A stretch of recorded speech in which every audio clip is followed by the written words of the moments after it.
Saudara, Anda masih bersama saya Syaimatika dalam Kompas Aceh.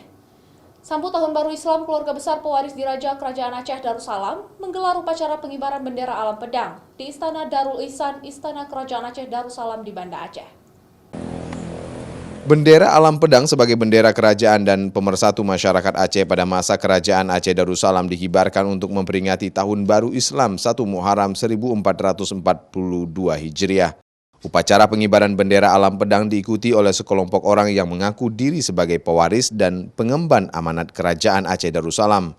Para peserta upacara pun mengenakan baju adat Aceh.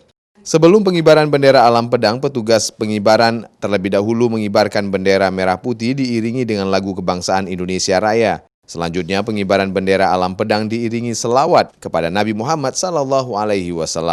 Setiap 1 Muharram menjadi salah satu momentum untuk bagaimana kita membalikan roh jiwa raga bangsa Aceh dalam sebuah kedamaian yang abadi dan dalam sebuah kejayaan yang pernah kita lalui bersama sejarah masa lalu kita sebagai bangsa Aceh.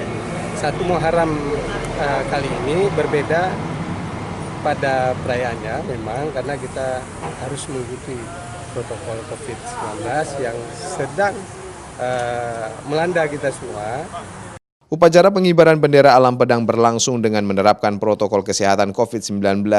Usai pengibaran, pemimpin upacara membacakan maklumat Diraja Kerajaan Aceh Darussalam.